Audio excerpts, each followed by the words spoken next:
make sure that when they do play around those situations, and potentially go for the reverse sweep. But of course, MPL Philippines Season 7 is under the supervision and regulation of the Games and Amusement Board. Pasok na tayo dito sa Land of Dawn for Game 2 of Aura-PH versus Bren Esports, kung saan lamang na ng isang laro ang Bren Esports. Yan, early game with the Jawhead. Syempre naman, bakit ka hindi manggugulo kung meron kang ejector sa labanan? So Bren Esports, kuha pa rin nila yung purple buff. Oh, look at this, grid. Medyo sneaky dito din si Gulat JP. ako dun, Alam mo yung feeling ko, nag-long cut siya. Hindi siya shortcut eh. Long cut. Pumunta siya doon. Nag-long cut siya, manggugulo dito, nanakot pa with the dash, pero na-stun dito si Grid. Grid might be in trouble. Few, Spiral Strangling might be a kill, pero hindi pala abot dito ang abilities ni Lusty. Kung medyo nakalapit si Lusty doon, feeling ko could have been a kill for Bren Esports, pero hindi pa rin tapos. JP, gustong manggulo, and that's why you want a Jawhead in your team. That's right, the Jawhead, magandang early game reset. Pwede kang magulo, pwedeng guluhin yung timing mo sa jungle. Kasi sa jungle, di ba may timing yan? Oo, kung kailan nag-i-spawn yung mga jungle camps, gusto mong patayin para maalaman mo yung timer.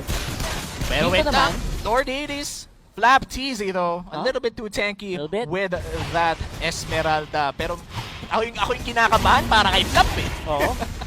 Sa totoo lang, Granger is actually medyo mababa. Actually, walang win rate. Diba? Wala pang napapanalong game si Granger.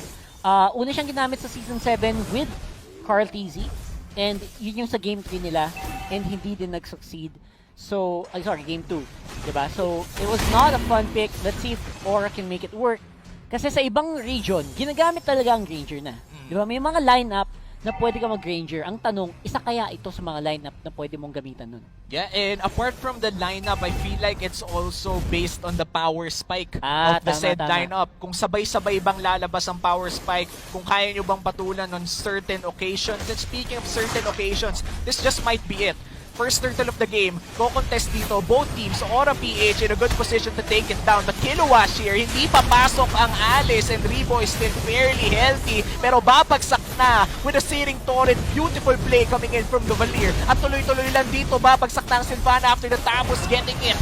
At pero ang Esmeralda may rest back pala, 4v1 dito, and that's the Esmeralda going down. Aura-PH, beautiful play. The Turtle plus 3 kills. Yup.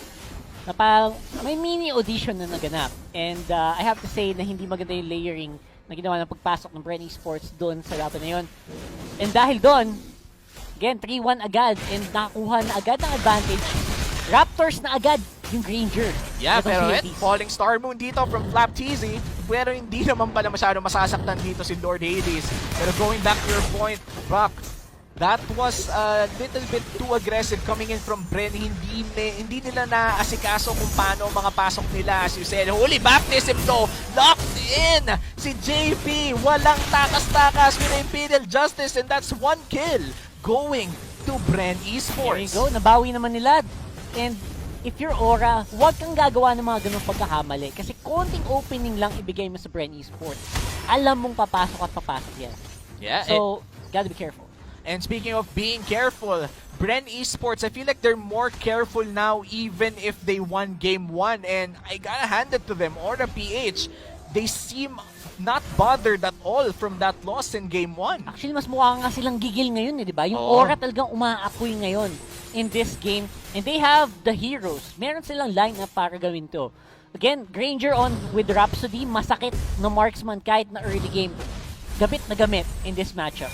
Yeah, pero tignan natin dito, Feed a little bit slowed down coming in from Lusty, pero saktong bato lang pala yun. JP with a good save, pero na-burn ang Vengeance Flame. Few, hindi tatama ang Cometic Lance. That could have been a kill if tumama yung stun na yun.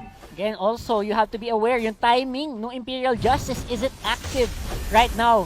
Check nila ngayon Turtle, it's gonna be a big one dito. Yeah, Turtle already half HP, pero that's the ejector being burned already, pero masisecure ng Aura ang Turtle at may double kill pa para kay Granger. Nagkakaubusan na members ng Bren Esports dito. Flap TZ medyo makunat, pero patulan, ipapato pabalik. That's the tower time. Flap TZ still alive, but that's the Turtle plus 3 kills once again for Aura-PH. Beautiful placement, no Rhapsody at lang Death Sonata. nitong si Lord Hades.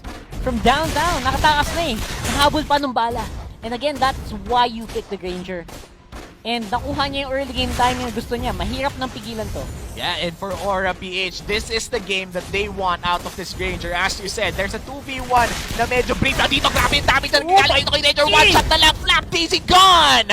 Underneath the turret, you did not respect Aura PH and you paid the price for it. Again, Rhapsody lang, sapat na. Ganong kasakit yung Granger na to. Lalo ngayon with the early Raptors machete. Kasi tagos-tagos yung physical damage penetration ngayon ng Granger na to. So, aside from that, also maganda yung ginagawang pag-ikot nila Kiluash at the Greed. Right on time. Hindi sila full commit. Saktong dalaw lang. Saktong dalaw lang at kung anong kailangan, ayun lang ang ginagawa. Nakita natin doon, inuna nila yung Torre before they went down to burst the Esmeralda. Gulat na gulat ang papa mo Flap TZ doon. The damage was just too unreal. As you said, Rhapsody pa lang, sapat na. At mukhang magkakaroon ng labanan dito in the mid lane. Siring Torre, hindi tatama pero may flicker si JP, hindi tumama ang eject. Sayang! Pero mukhang wala munang kill na mapupunta pero hindi pala. Nag-aabang ang Tabos. That's the mega kill for Lord Hades and Aura PH dominating the early game. Surprise mula sa aking kambal. Shoutout kay Kiluash. Ayan. Very beautifully done. You don't see a Tams do that. Hindi ginagawa ng Tams yun. Assassin Tams. Assassin Tams.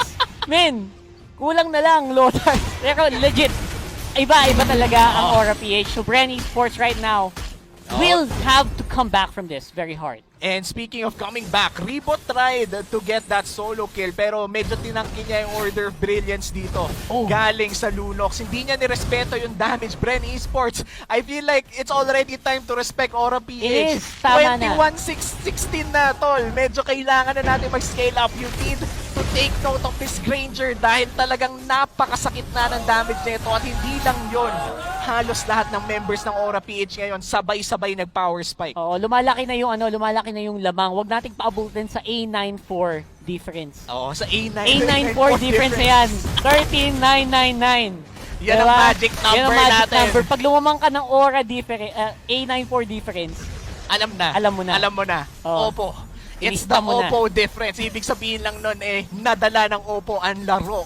Pero mukhang babalik na nga tayo dito sa Land of Dawn kung saan 10-2 ang kill score natin dito. Hindi ako nabulol. 10-2 talaga. 8 kills ang lamang ng Aura PH sa Bren Esports.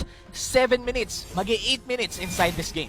Gigil. Ito yung gigil na Aura. Pag binigyan mo silang lineup na kayang gumalaw sa early game, gagalaw at gagalaw sila ng maganda and kita natin to right now.